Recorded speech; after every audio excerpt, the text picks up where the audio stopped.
My name is Evelyn Reed. For 30 years, I was a history teacher, a profession I adored because I believe that the past is never truly past. It is the foundation upon which our present is built. I taught my students to look for patterns, to understand the slow, creeping forces that can turn a peaceful nation into a battlefield. I never imagined I would have to apply those same lessons to my own life. I always believed a wedding was a beginning, a joyous celebration of a new future being built. I learned, in the most public and humiliating way imaginable, that a wedding can also be an end. It can be a declaration of war. My moment of shocking clarity came not in a history book, but in a grand, flower-decked reception hall. It came the moment my new daughter-in-law, Serafina, slapped me across the face in front of 130 guests and shouted for all the world to hear, "You are not welcome here anymore." That slap was not the beginning of the betrayal. It was merely the moment the mask was finally, terrifyingly, ripped away. Before Serafina, my world was a small, quiet, and profoundly happy place, its borders defined by the love I held for my son, Michael. After my husband, Robert, passed away from a sudden illness 10 years ago, the sprawling world we had built together collapsed into a much smaller map, with only two inhabitants, me and our boy. Michael, then just a teenager, became the center of my universe, and I, his. We navigated our grief together, creating a bond that felt less like a parent and child and more like two survivors of a shipwreck, clinging to the same piece of driftwood. Our house, a comfortable two-story home Robert and I had bought in a quiet, tree-lined suburb, became our fortress. Every corner held a memory. The worn armchair in the living room was where Robert used to read the paper. The height chart penciled on the kitchen doorframe marked Michael's steady climb toward manhood. I poured all my energy into being both mother and father, ensuring Michael never felt the full, crushing weight of our loss. I worked extra hours, tutoring in the evenings, to make sure his college fund was not just secure, but abundant. I attended every one of his soccer games, my voice hoarse from cheering him on from the sidelines. I helped him with his homework, celebrated his triumphs, and held him when his quiet, teenage grief would occasionally spill over. He grew into a fine young man, everything a mother could hope for. He was kind, intelligent, and possessed a gentle heart, so much like his father's. He graduated from university with a degree in business and quickly found a good job at a respectable marketing firm. He was responsible, but he was not a leader. He was a follower, a man who preferred a well-marked path to blazing his own trail. I saw this not as a weakness, but as a sign of his steady, reliable nature. This, I would learn, was a catastrophic misjudgment. Even after he started his career, he continued to live at home. It was a practical arrangement, he said, allowing him to save money for a down payment on his own place. But I knew it was more than that. We were comfortable together. Our routines were intertwined. We were a team. I would have his coffee ready for him in the morning, and he would often bring home takeout for dinner, and we would eat while watching old movies, just as we had done for years. My love for him was the great organizing principle of my life. It was a vast, unconditional, and, as it turned out, dangerously exploitable thing. Michael met Serafina at a work conference. He came home from the 3-day event a changed man. The quiet contentment that had been his default setting was replaced by a vibrant, electric excitement. He talked about her for an hour straight, his eyes shining. She was a financial analyst at a top-tier investment firm, a rising star. She was brilliant, he said, and beautiful, and funny. When I finally met her a few weeks later, I understood his awe. Serafina was not just beautiful, she was breathtaking. She had the kind of polished, effortless elegance that graces the covers of magazines. But it was her personality that was truly dazzling. She was warm, engaging, and possessed an almost supernatural ability to make you feel like you were the most important person in the room. She arrived at my door with a bouquet of my favorite peonies and a bottle of expensive wine. "Evelyn," she said, her smile radiant as she took my hand in both of hers. "I feel like I know you already. Michael talks about you constantly. It is an absolute honor to meet the woman who raised such an incredible man." Her charm was a tidal wave, and it swept away any of my initial maternal reservations. Over the next few months, she did not just win over Michael, she seemed determined to win me over as well. She would call me just to chat. She would insist on taking me out to lunch. She asked for my advice on everything from cooking to gardening. She began calling me Mom, a gesture that both thrilled me and felt strangely premature. She was particularly interested in our family's history, in the story of how Robert and I had built our life. She would listen, her gaze full of rapt attention, as I spoke about our struggles and our triumphs. She seemed fascinated by our financial journey, by how we had saved and invested to buy the house. "You are both so inspiring," she would say, "to build all this from nothing. This house, it is not just a house. It is a legacy." Her words made me feel proud, seen. I did not realize then that she was not admiring my legacy. She was appraising it. Michael was happier than I had ever seen him. He was besotted, completely under her spell. He credited her with changing his life, with making him more ambitious, more confident. 6 months after they met, he proposed. A year after that, they were planning a wedding. It was during this time that Serafina's helpfulness began to evolve into something more insidious. It started with my finances. I had always managed my own affairs, a habit of a lifetime. I had a comfortable pension, a healthy savings account, and the house was paid off. I was secure. But Serafina, with her professional background, saw my simple, careful system as hopelessly outdated. "Evelyn, my love," she said one afternoon, after watching me meticulously balance my checkbook, "you should not be spending your time on this. Technology can do all of this for you. Let me help you get everything digitized and automated. It will free up so much of your time." It sounded like a kind, modernizing gesture. Over the next few weeks, she became my unpaid financial advisor. She helped me consolidate my bank accounts for a better interest rate. She moved my small investment portfolio to her firm for more aggressive growth. She set up online portals and automatic bill payments.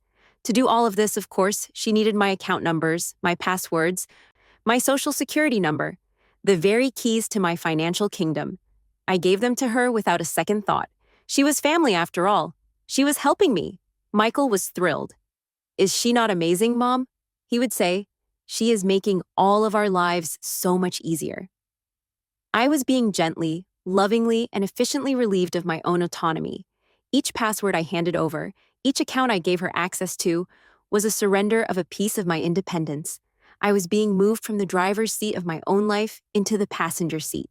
I did not realize then that the final destination had already been determined, and it was a place I would never have chosen to go. The wedding preparations began in earnest, and it was here that the first real cracks in Serafina's perfect facade began to appear.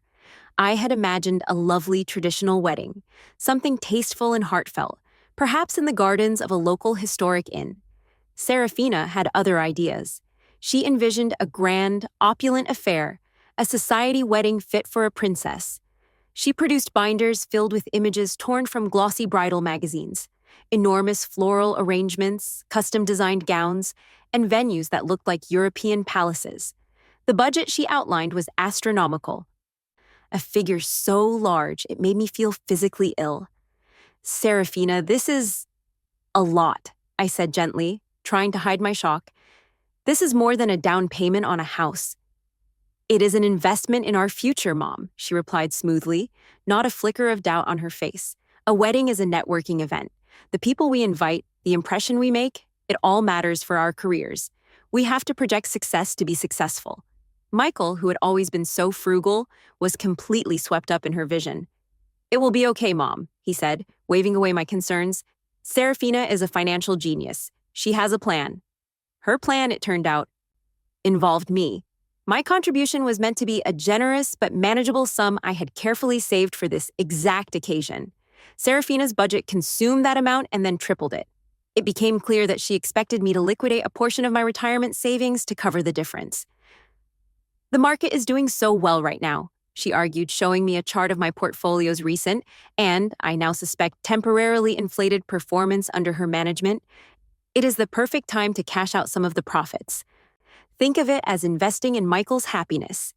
Every objection I raised was met with the same manipulative emotional logic. My caution was framed as a lack of support.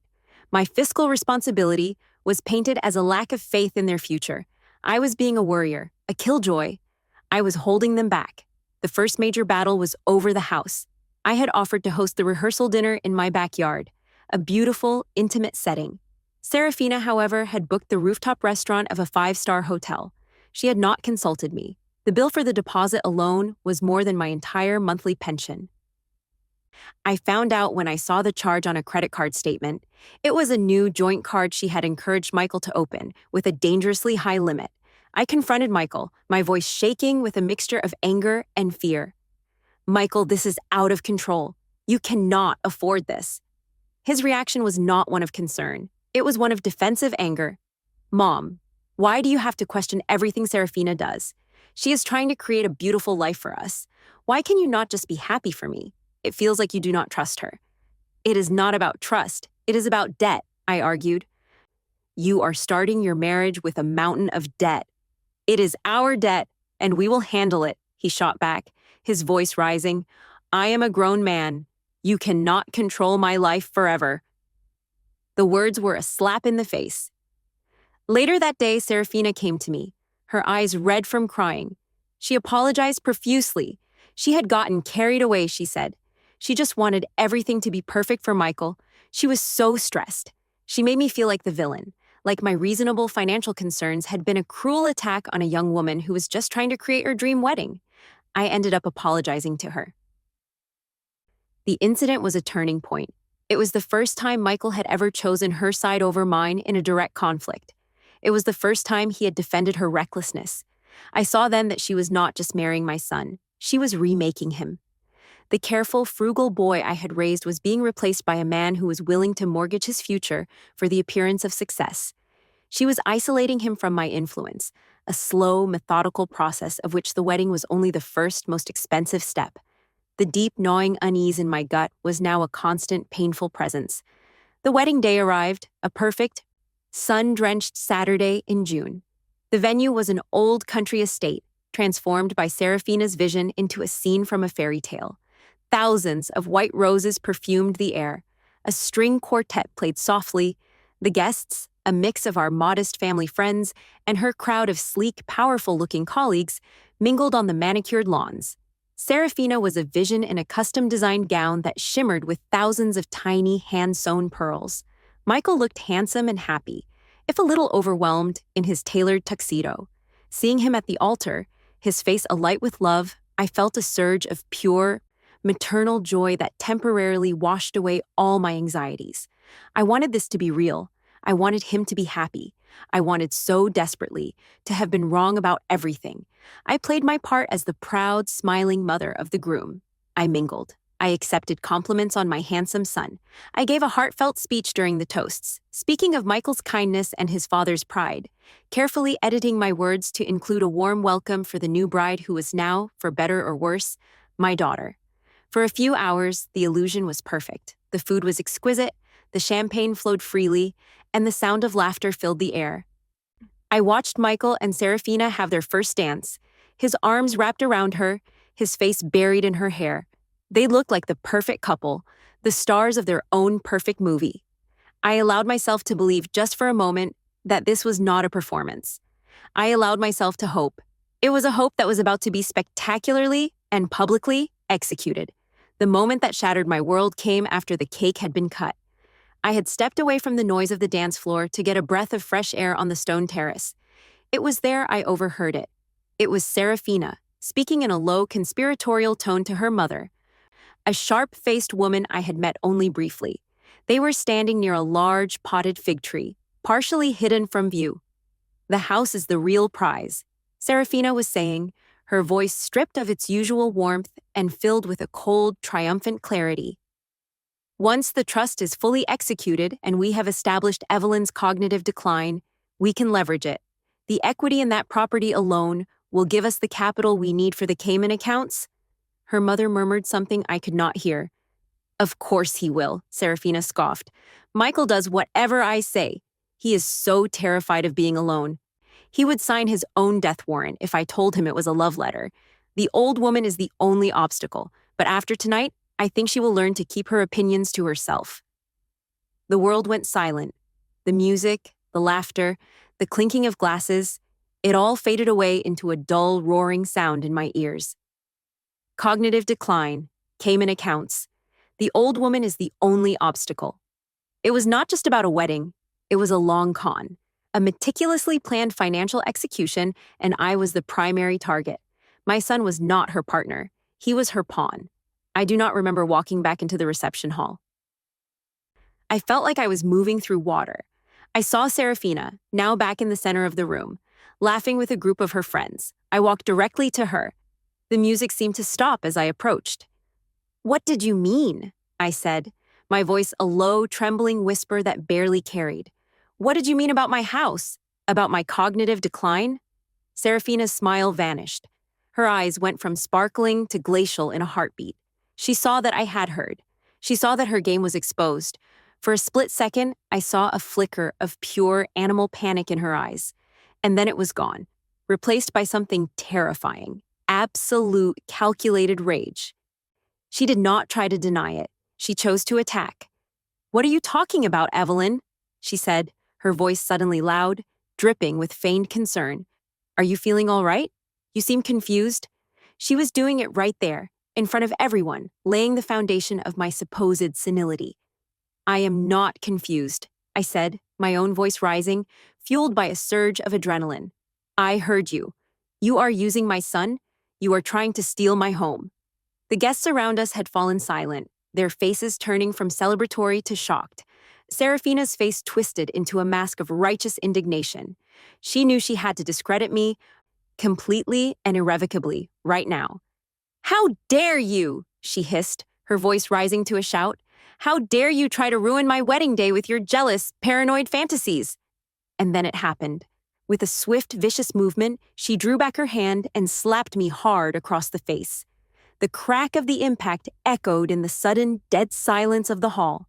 My head snapped to the side, my cheek stinging, my mind reeling in absolute shock.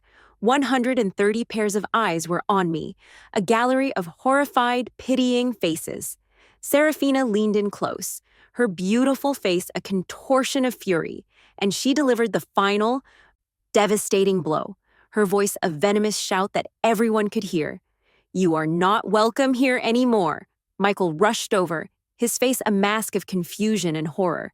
He saw his new bride, hysterical, pointing a trembling finger at me. He saw his mother holding a hand to her red, swelling cheek, and in that crucial, defining moment, he made his choice. "Mom, how could you?" he cried, his voice breaking with anguish and disbelief. "How could you do this to her?"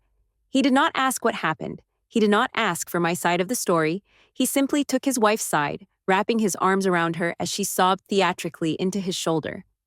He looked at me, his eyes full of a pain and disappointment so profound it shattered what was left of my heart. He turned to one of the groomsmen. "Get her out of here," he choked out. "Just get her out." And so I was escorted from my own son's wedding, a pariah, a madwoman, a villain in a story I had not written. I stood alone in the cool night air of the parking lot, the sound of the party slowly starting up again behind me, a mocking reminder of the life I had just been violently ejected from. The foundation of my world had not just been cracked, it had been dynamited, and I was standing in the rubble, utterly and completely alone. The drive home from the wedding was a silent, surreal journey through a world that no longer made sense. The young groomsman Michael had tasked with removing me was a kind boy, a former student of mine, and he had the decency to look ashamed. He said nothing, simply driving my car and occasionally glancing at me with pitying eyes as I stared, unseeing, at the streetlights smearing past the window. The sound of the slap, the collective gasp of the guests, Serafina's venomous shout, and Michael's heartbroken accusation played on a torturous loop in my mind. Each replay was a fresh wave of nausea and disbelief. When we arrived, the boy helped me out of the car, handed me my keys, and simply said, "I am so sorry, Mrs. Reed." Then he was gone, leaving me alone on the doorstep of my own dark, silent house. Inside, the air was still and heavy. The faint scent of the perfume I had worn to the wedding, a scent of celebration, now seemed like a mocking ghost. I did not turn on the lights. I walked through the familiar rooms, my hand trailing along the walls, and felt like a stranger, an intruder. I replayed the words I had overheard on the terrace. Cognitive decline, came in accounts. The old woman is the only obstacle. It was not a misunderstanding. It was not a drunken ramble. It was a strategy, a cold, calculated plan to dismantle my life, steal my home, and use my son as a willing pawn to do it. The woman Michael had married was not a loving bride. She was a predator who had been hunting us for months, perhaps years. The pain of that realization was a physical force, a crushing weight that stole the air from my lungs and buckled my knees. I sank onto the floor in the darkened living room, the beautiful dress I had chosen with such care feeling like a costume for a fool. I did not cry. The shock was too profound, the betrayal too vast. It was a wound so deep it was beyond tears. It was the night my heart broke, not with a clean snap, but with a slow, grinding fragmentation. I had lost my husband to sickness. I had just lost my son to a monster, and I had no idea how I was supposed to survive. They came the next afternoon. I heard Michael's key in the lock, a sound that had always brought me comfort but now sent a jolt of pure dread through me. He did not come alone. Serafina was with him, clinging to his arm, her face a perfect, sorrowful mask. She was dressed in a simple, elegant white dress, the very picture of wronged innocence. I was sitting in the armchair Robert had loved, a silent act of seeking strength from his memory. I had not slept. I had not eaten. I was a wreck, and I knew my appearance only served to bolster their narrative. "Mom," Michael began, his voice strained and heavy, "we need to talk about last night." Serafina squeezed his arm, her eyes full of gentle, loving concern for him. "My love, let me," she murmured, before turning her gaze to me. It was not the cold, hard glare of the night before. It was a look of profound, heartbreaking pity. "Evelyn," she said, her voice soft and full of a breathtakingly false kindness, "we are not angry. We are just so incredibly worried about you." I stared at her, my mind reeling from the audacity. "Worried about me? What happened last night?" "It was not you," she continued, taking a step toward me. "The stress of the wedding, the emotion of seeing Michael get married, it was all too much. You had an episode, a sort of break from reality. The things you were saying about me, about the house, they were delusions, Evelyn, frightening ones." I found my voice, a dry, rusty thing. "I heard you, Serafina, on the terrace. I heard what you said to your mother." Michael flinched, and Serafina's face clouded with even deeper sorrow. "Oh, you poor dear," she said, shaking her head sadly. "My mother and I were talking about my aunt's difficult financial situation. You must have misheard and gotten confused. It is okay. It is not your fault. It was a perfect, impenetrable lie. They had an answer for everything. My truth was being reframed as madness. They were not here to confront me. They were here to diagnose me. We think you need help," Michael said, his voice pleading. "A doctor, someone to talk to. We are so scared for you. We love you so much, and we cannot bear to see you like this." They had taken my greatest weapon, the truth, and turned it into the primary symptom of my supposed illness. I was a prophetess whose prophecies were being called the ravings of a lunatic, and the person I loved most in the world was a lead member of the chorus. The days that followed were a masterclass in psychological isolation. My credibility, which had been publicly executed at the wedding, was now being systematically buried. Serafina, in her new role as the compassionate, long-suffering daughter-in-law, called every one of our friends and relatives who had been at the reception. Her story was consistent, tragic, and utterly believable. She spoke of my deep-seated grief over Robert's death, my unhealthy attachment to Michael, and my growing confusion and paranoia over the past few months. The wedding, she explained with a heavy sigh, was the final trigger that had pushed me over the edge into a full-blown psychotic break. My attempts to fight back were futile. When I called my sister Carol to tell her my side of the story, her response was full of a cautious, placating pity. "Evelyn, honey, maybe you should just rest. Serafina told me you have not been yourself. Let the kids take care of you." My friends from the book club, women I had known for 20 years, were the same. They would listen, but I could hear the doubt in their voices. They would end the call with gentle suggestions that I see a doctor. Serafina's narrative had reached them first. She had inoculated them against my truth. I was no longer a trusted friend. I was a project, a problem, a poor dear woman who needed to be managed. I was being socially and emotionally quarantined. My support network, the foundation of my life outside of Michael, had been systematically dismantled. They had not locked me in a room, but they had built a prison around me, its walls made of the pity and disbelief of everyone I had ever trusted. A week after the wedding, they made their next major move. They sat me down again. This time with a file of official-looking documents, Their faces were somber, their tone gentle. "Mom," Michael began, his eyes fixed on the coffee table. "After what happened, and after talking with some financial planners and doctors, we think it is essential that we take the stress of managing your affairs off your shoulders. Just for a while, just until you are feeling stronger." Serafina slid the documents in front of me. "It is a durable power of attorney," she explained, her voice the calm, reassuring tone of a doctor explaining a necessary but unpleasant procedure, "and the papers to formally establish the trust we talked about. It simply gives us the legal authority to manage your finances and make healthcare decisions on your behalf if you are unable. It is a standard procedure, Evelyn. It is to protect you from yourself." It was a cage, and they were describing it as a safety net. My mind screamed at me to refuse, to tear the papers to shreds, to fight. But how? With what weapons? My son believed I was ill. My friends believed I was unstable. If I refused, it would be seen as further proof of my paranoia and incompetence. They might even use it as grounds to have me legally committed. I was checkmated. My hand felt like it was moving through sludge as I picked up the pen. Signing those papers was the most profound act of self-violation. It was an admission of defeat, a surrender of my identity, my autonomy, and my life to the very people who were trying to destroy me. I signed each page, my signature a testament to my own powerlessness. Serafina gathered the documents, her expression not triumphant, but one of solemn, sorrowful duty. It was a masterful performance. "Thank you, Evelyn," she said softly. "This is the first step toward getting you better." My new life began immediately. It was a life of benevolent tyranny.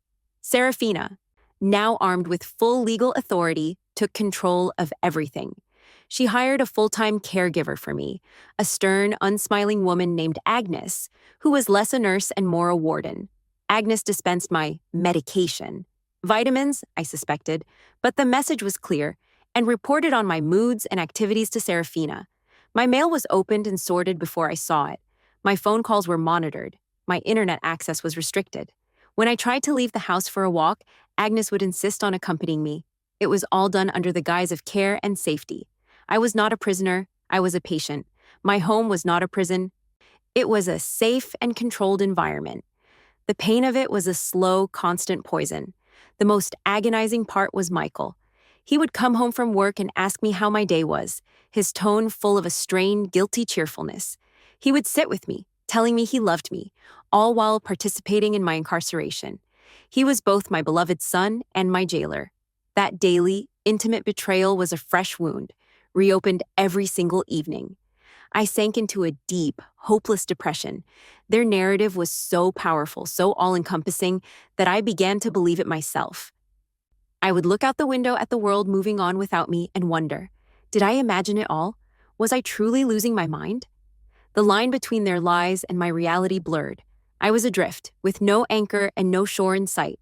I was at my absolute lowest, a ghost haunting the rooms of my own life, when I found the spark. It was a Tuesday night, late. I could not sleep. I went downstairs to the kitchen for a glass of water. The house was dark and silent. As I passed the small home office they had set up off the living room, I noticed a sliver of light from under the door. I froze, my heart pounding. Michael and Serafina were in there, talking in low voices. I crept closer, my ear pressed against the cold wood.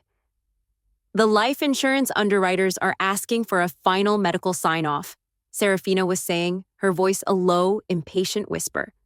"This new policy is substantial, and they need a clean bill of health." "Her doctor said her heart is fine," Michael replied, his voice sounding tired. "It is not her heart I am worried about," Serafina snapped. "It is her mind. We need the psychiatric evaluation to show a clear pattern of decline.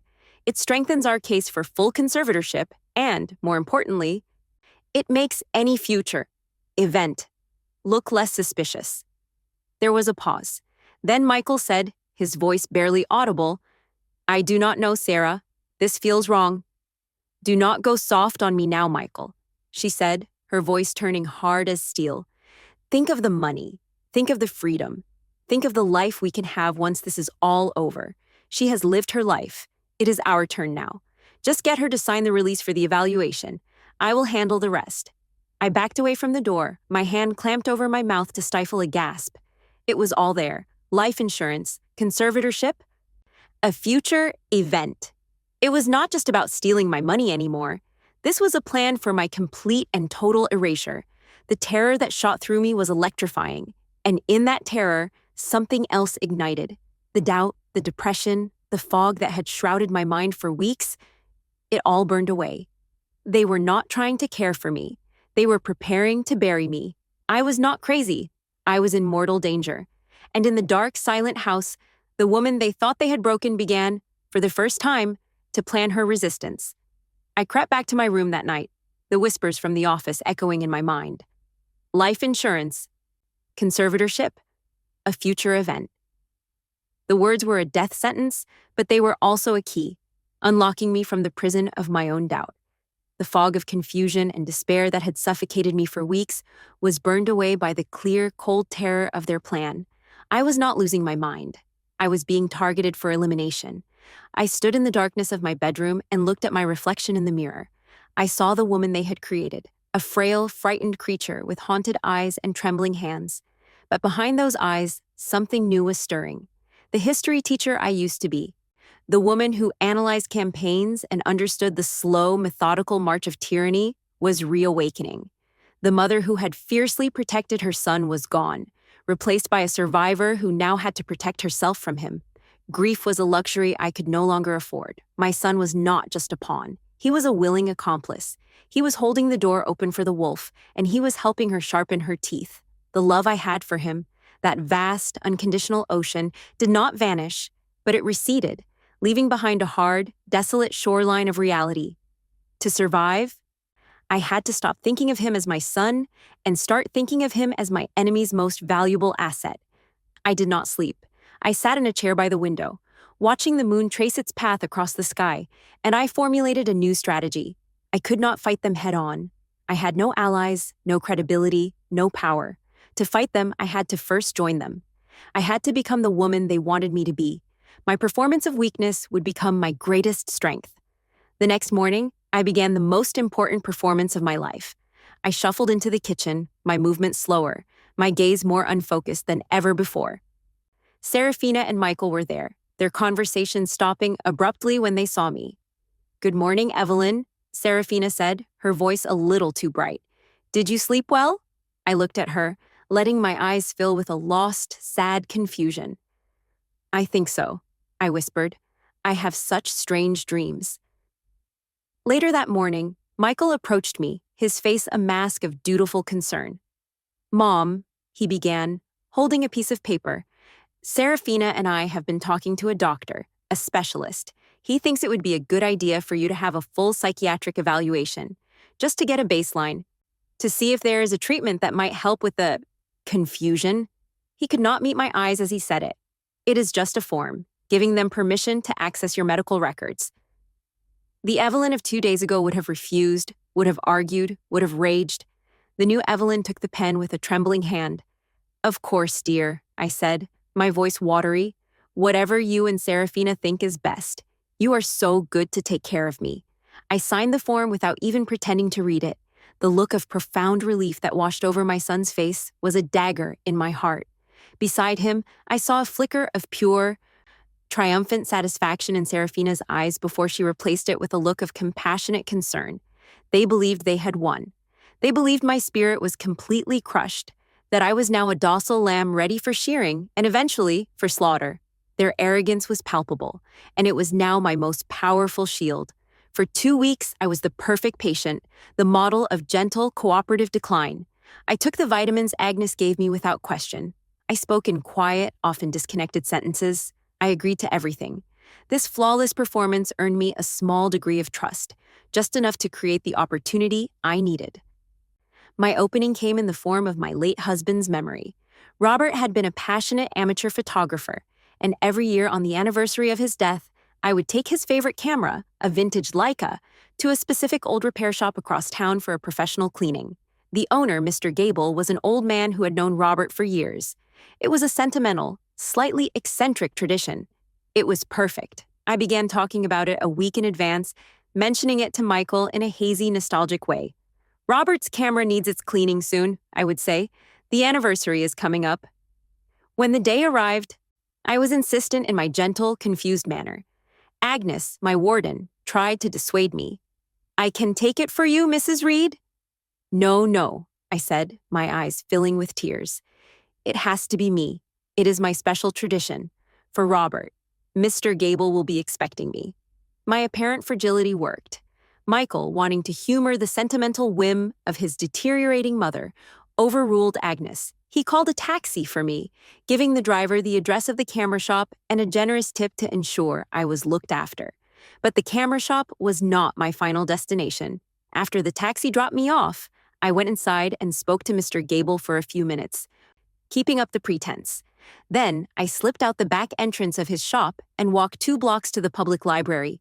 I did not have a lawyer, and I could not risk contacting any of our old family friends.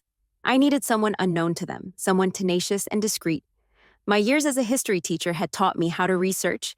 I sat at a public computer terminal and began searching for the top probate litigation attorneys in the city, the ones who specialized in contested wills, conservatorships, and elder financial abuse. I was not looking for a corporate giant, I was looking for a fighter. One name stood out: David Chen. His biography was brief. He was a former prosecutor who had started his own small practice. His specialty was representing the wrongfully deprived. His website was full of testimonials from clients he had helped fight back against predatory family members and fraudulent fiduciaries. I found his office address. It was a 20-minute walk away. With my heart pounding, I left the library and went to find my ally. Mr. Chen's office was in a small, unassuming building. He was a sharp, impeccably dressed man in his 50s, with eyes that seemed to see everything. He listened to my story without interruption, his expression unreadable.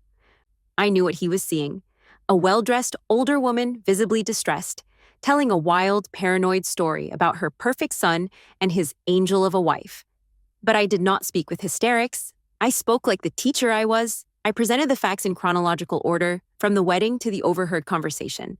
I laid out the pattern of manipulation, isolation, and financial takeover. I was lucid, I was logical, and I was terrified. When I finished, he was silent for a long moment. "Mrs. Reed," he said, his voice even, "these are very serious allegations. Do you have any proof?"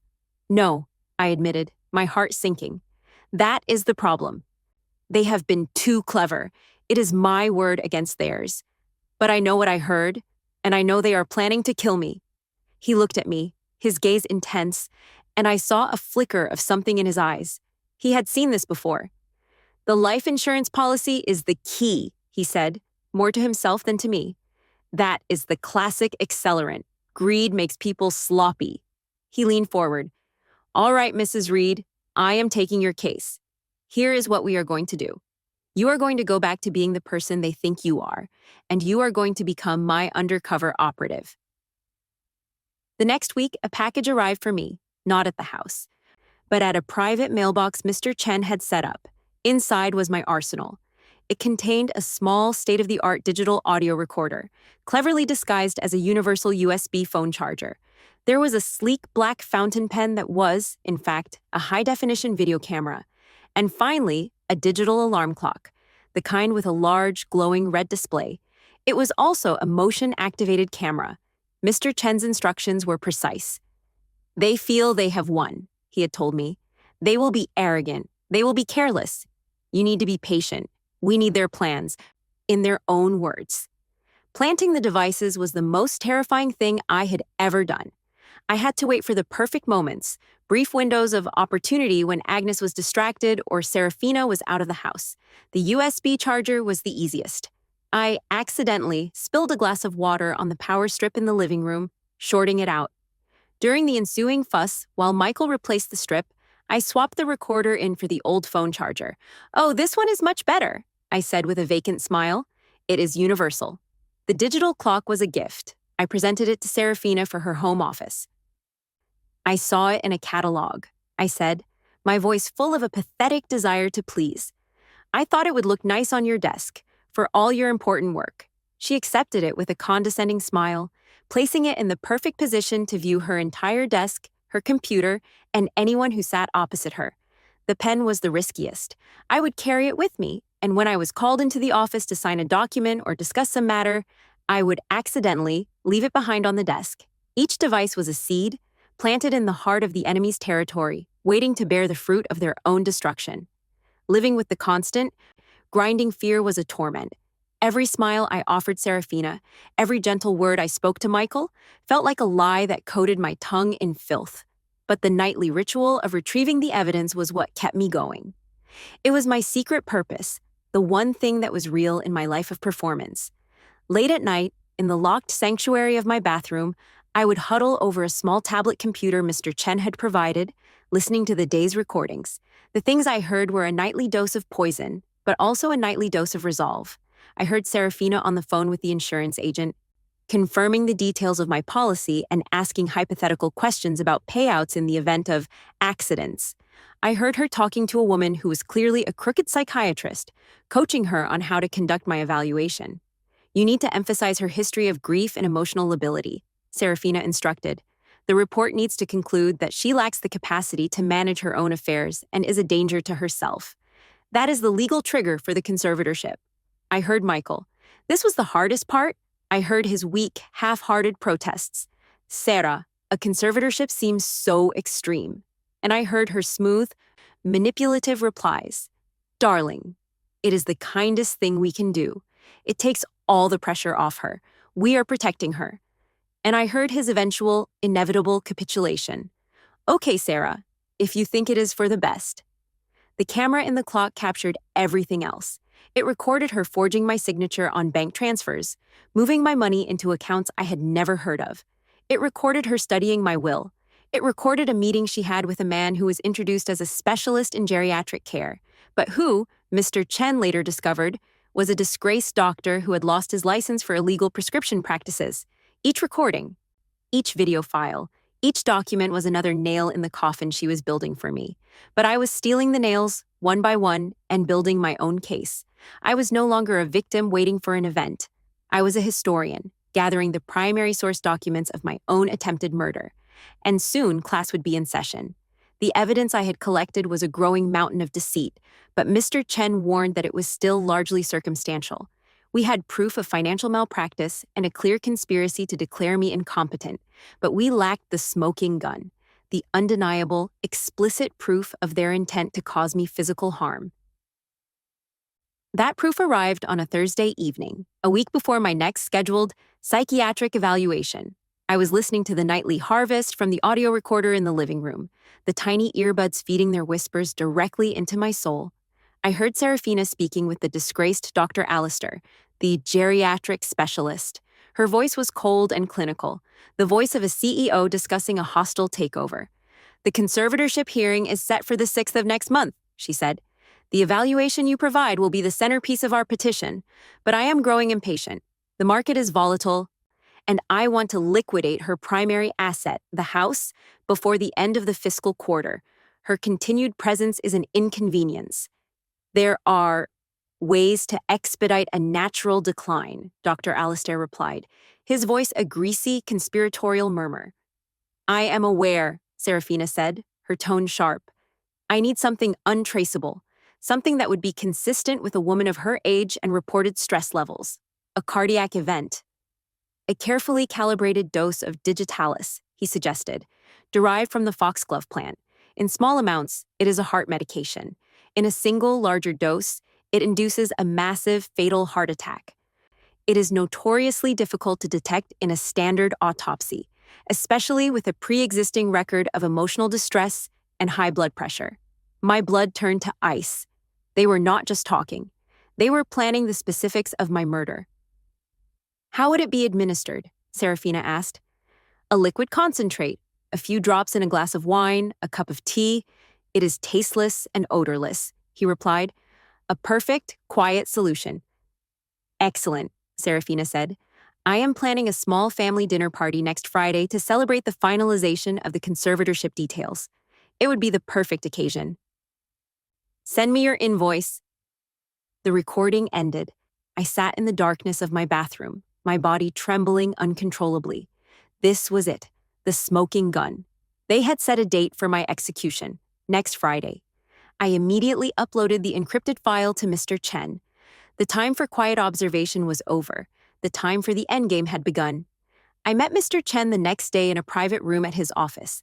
The look on his face was a mixture of cold fury and grim determination. He had already shared the recording with a trusted contact in the police department's major crimes division. "They are in," he said without preamble. "The threat is explicit, Mac. They have enough to act. They want to set up a full sting operation." The plan they devised was both brilliant and terrifying. We would not stop the dinner party. We would let it happen. We would let Serafina walk into a trap of her own making. The police would replace the catering staff Serafina had hired with undercover officers. A surveillance team would be positioned outside the house, monitoring audio and video feeds from new, more powerful devices the police would help me plan. Mr. Chen would also be there, arriving as an unexpected guest at a crucial moment. "You are the most important part of this, Evelyn," Mr. Chen said, his gaze steady and serious. "We need her to attempt to administer the poison. The officers can only act once the crime is in motion. You will have to be convincing. You will have to sit at that table, knowing what she intends to do." "What about Michael?" I asked, the name a painful knot in my throat. "He is an accomplice," Mr. Chen said, his voice devoid of sympathy. "He will be arrested with her. What happens to him after that will depend on his level of cooperation. But tonight, he is part of the threat." My role was to provoke the final confrontation just before she could act, to unmask her, not just as a would-be murderer, but as the long-term, professional predator she truly was. The investigators, working with Frank, had finally pieced together her past, the string of aliases, the trail of financial ruin she had left in her wake. The greatest secret was not that she wanted to kill me. It was that I was just the latest target in a long and sordid career. The following Friday, my house was transformed.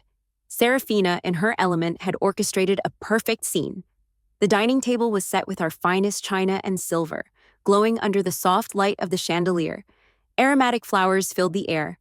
Two caterers, a man and a woman with pleasant, professional faces, undercover police officers, moved silently in the kitchen. Serafina was radiant, a triumphant queen presiding over the final victory of her campaign. She wore a stunning red dress, the color of blood and wine. Michael, in a dark suit, looked pale and nervous, a man haunted by the choice he had made. Agnes, the warden caregiver, stood by like a loyal guard dog. I played my part, the frail, silver-haired matriarch, dressed in a simple gray dress, a lamb being led to a celebratory slaughter. Every nerve in my body was screaming. I sat at the table, forcing myself to make small talk, my eyes constantly darting to Serafina's hands, to the bottle of expensive red wine she had opened especially for the occasion. We made it through the first two courses, a tense, surreal performance of a happy family dinner. Then, as Serafina stood to pour the wine for the main course, I saw it. A tiny, almost imperceptible movement as she turned her back to the table. She uncorked a small vial and, with practiced speed, tipped its contents into a single glass. Mine. The moment stretched into an eternity. She turned back, her smile perfect, and began to place the glass in front of me. Just then, the doorbell rang. Serafina froze, her face a mask of irritation. Who on earth could that be? Michael went to the door. A moment later, he returned, followed by Mr. Chen. "Mr. Chen!" I exclaimed with practiced surprise. "What a wonderful coincidence." "Evelyn," he said, his voice calm and authoritative as he walked into the dining room. "Forgive the intrusion. I was in the neighborhood reviewing some old papers of your late husband, and I had a question I hoped you could clarify." Serafina's eyes narrowed. Her perfect composure began to fray. She saw a threat, a variable she had not accounted for. "Please, join us," I said, gesturing to the empty chair beside me. "Mr. Arcee." Chen sat, placing his leather briefcase on the floor. Serafina, recovering quickly, continued pouring the wine, her movements a little too stiff. She placed the poisoned glass in front of me. "Well, Mr. Chen," she said, her voice dripping with false sweetness, "you have joined us for a very special celebration." "So I see," Mr. Chen replied, his eyes sharp. "Speaking of old papers, a fascinating case came across my desk recently. It involved a brilliant young financial analyst who managed to embezzle millions from a charitable trust for orphans in Chicago about a decade ago. She was so clever she vanished without a trace. Her name, at the time, was Amelia Croix." Serafina's hand, which was reaching for her own glass, paused in midair. And then there was the strange matter of the aerospace executive in Seattle. Mr. Chen continued, his voice even. His much younger wife, a woman named Isabella Dubois, convinced him to sign over his entire estate before he died of a sudden tragic heart attack. He was in perfect health. Michael stared, his face a canvas of dawning horror, looking back and forth between the cold, calm lawyer and his unraveling wife. It is amazing what you can find when you start to dig, I said, picking up the thread. My voice was no longer frail. It was clear and strong. You have been very busy, Serafina, or should I say Amelia, or Isabella? You are a ghost, moving from family to family, leaving a trail of ruin behind you. You are a career criminal, and your fear of your past finally catching up with you has made you sloppy. This is insane, Serafina stammered, looking at Michael for support. Your mother is having another one of her episodes. But Michael was no longer looking at her with adoration. He was looking at her with the sickening, gut-wrenching realization of his own foolishness. It is a shame you are so careless with your conversations, Serafina, I said. Delivering the final blow, I looked directly into her eyes. For instance, the one you had last week with the disgraced Dr. Alistair. The one about the digitalis you plan to put in my wine tonight? This wine. I held up the glass she had just poured for me. At the mention of the poison, of the specific drug, Serafina knew the game was completely over. All her lies, all her careful planning had been exposed. In a final desperate act of pure animal panic, she lunged across the table, not at me, but at the wine glass. Her intent was clear, to smash it, to destroy the evidence, to create chaos, but she never made it. The word police was a deafening shout. The two caterers moved with blinding speed, grabbing her arms and hauling her backward from the table. Simultaneously, the doors of the house burst open and tactical officers flooded the room. Serafina let out a raw, guttural scream of pure rage. Her composure shattered into a million pieces. Michael, completely broken, staggered to his feet and pointed a shaking finger at her. "You lied to me!" he screamed, his voice cracking with anguish. "You lied about everything! You used me!" Serafina, her face a contortion of pure hatred, spat back at him as the officers wrestled her toward the door. "You were a means to an end, you pathetic mama's boy. You were the easiest mark I ever found." The alliance, forged in her greed and his grief, fell apart in a spectacular, ugly explosion of mutual blame. The undercover officers carefully took the poisoned wine glass, placing it in an evidence bag. It was over. Mr. Chen came and stood beside me, placing a steadying hand on my shoulder. I looked around the beautiful room, at the exquisite meal that would never be eaten, at the shattered remnants of my family. I had won, justice had won, but the victory felt exactly like devastation. The explosion of the climax was followed by a deafening, clinical silence as Serafina was led away, her final, hateful words still hanging in the air. The house was transformed from a home into a crime scene. The undercover officers, now revealed, moved with a quiet, methodical efficiency. They photographed the dining table, the beautifully arranged food, and the single tainted glass of wine. They took statements. The home that had been the stage for my life, my joy, and my torment was now just another piece of evidence. Michael had collapsed into a dining chair, his head in his hands, his body racked with silent, convulsive sobs. He was a ruin of a man. The proud groom of a year ago utterly demolished. And the truth was the wrecking ball. Mr. Chen guided me to the living room, away from the immediate chaos, and a kind female officer brought me a blanket, draping it over my shoulders. I gave my formal statement, my voice low and steady. The teacher in me took over, presenting the facts in a clear, chronological narrative. The shock had created a strange, protective detachment, allowing me to recount the events with a clarity that surprised even myself. Hours later, after the police had finished their preliminary work and the house was finally blessedly quiet, Michael and I were left alone in the wreckage of our lives. He finally looked at me, his face pale and swollen, his eyes a bottomless pit of shame and despair.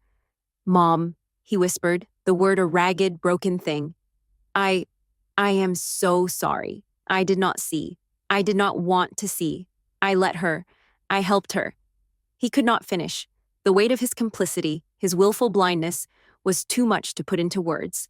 I looked at my son, the boy I had raised, the man who had stood by and watched as his wife prepared to destroy me, and I felt nothing. The space where my fierce, unconditional love had once lived was a hollow, echoing void. It was not hatred. It was not anger. It was a profound, desolate emptiness. I know, Michael, I said, my voice flat. Go upstairs, try to get some sleep. We will talk in the morning. I could not offer him comfort. I could not offer him forgiveness. I had spent the last of my strength surviving, and I had nothing left to give. The trial was a media sensation, a lurid tale of high society greed and suburban betrayal. Serafina, the wedding day bride from hell, as one tabloid dubbed her, was the star of the show. She arrived in court each day looking like a tragic heroine, her expression a carefully crafted mask of wronged innocence. But her performance was no match for the evidence. Mr. Chen was a masterful conductor, orchestrating a symphony of her damnation. The audio recordings were played for the jury, and the entire courtroom listened in stunned silence as Serafina's cold, calculating voice detailed her plans to have me declared incompetent, and then her conversation with Dr. Alistair about the untraceable poison. The video from the pen and the clock showed her forging signatures and studying my will. The financial trail, laid out by forensic accountants, was a damning roadmap of her greed. The most powerful testimony, however, came from Michael. He took the stand as a witness for the prosecution, an act of public penance. In a quiet, broken voice, he recounted how Serafina had manipulated him, how she had isolated his mother, how she had twisted his love and his grief into weapons for her own use. He confessed his own blindness, his own weakness. It was a devastating, humiliating act, but it was also the first honest thing he had done in over a year. Serafina's defense was that I was a mentally unstable, vindictive woman who had entrapped her innocent daughter-in-law in a fit of jealous rage. But against the mountain of digital, financial, and testimonial evidence, her story crumbled into dust. The verdict was a formality, guilty on all counts. Conspiracy to commit murder, fraud, forgery. The judge, in his sentencing, called her a predator of the highest order, a woman utterly devoid of conscience. He sentenced her to life in prison, with no possibility of parole. As they led her away, her mask of composure finally broke, and her face twisted into a snarl of pure, ugly hatred, aimed directly at me. I felt nothing but a quiet, profound relief. The storm had finally passed. With the trial over, Michael and I were left to sift through the ruins of our family. The house was the first casualty. It was sold immediately.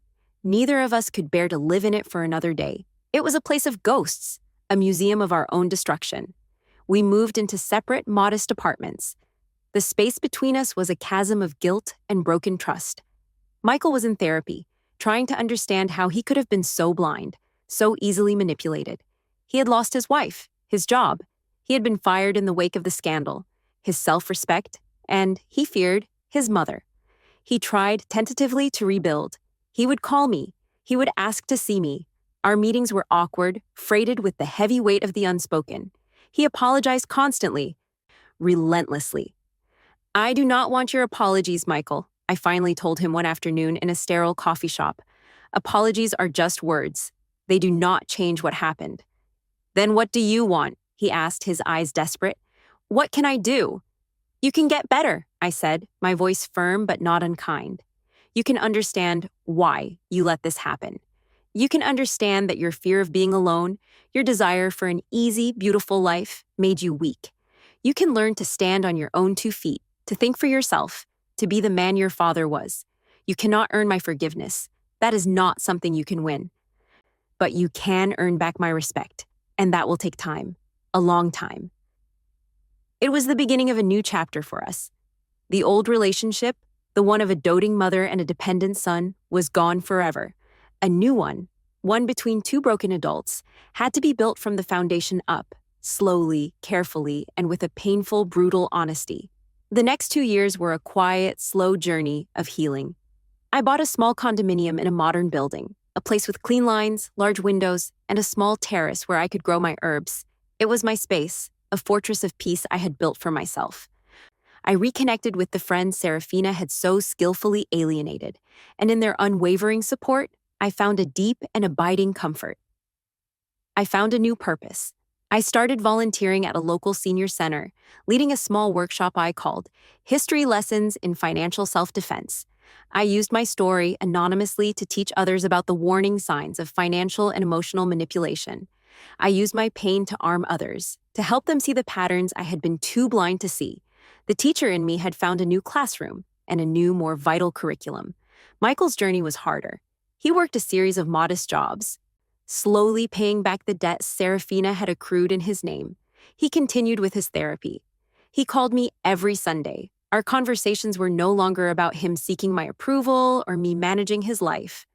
We talked as equals, about books, about current events, about the slow, difficult process of becoming whole again. I saw him changing, a new strength hardening in him, forged in the fires of his own public humiliation and private remorse. He was slowly, painstakingly, earning back my respect. Sunday, September 28th, 2025. I am sitting on my terrace this morning. The air is warm, and the scent of jasmine from a nearby trellis hangs in the air. A cup of strong, dark coffee, brewed in a traditional fin filter a new friend taught me to use, is on the table beside me. It is a quiet, peaceful morning. It is a life I never expected to have, but one I am deeply grateful for. Michael is coming over for lunch today. Our relationship is not what it once was. It is something quieter, more honest, and in many ways, stronger. The blind, unconditional love of a mother for her child has been replaced by a clear-eyed, conditional respect between two survivors. He has learned to be a man. I have learned to let him. I think back to the person I was before all this began. I was a woman who believed that love was a shelter, a place of unconditional safety. I have learned that love must also be a fortress, with walls and defenses. Love that does not demand respect in return is not love. It is a vulnerability waiting to be exploited. Love must have a backbone of truth, or it will collapse under the weight of the first lie. My life as a history teacher taught me that the past is never truly over. Its lessons echo in the present, its foundations support or undermine our future. The betrayal I endured is now a part of my history, a dark chapter in my own textbook. But its lessons have been learned. I have survived, I have rebuilt, and the foundation of my new life is not built on the shifting sands of sentiment, but on the bedrock of a hard-won and unbreakable peace.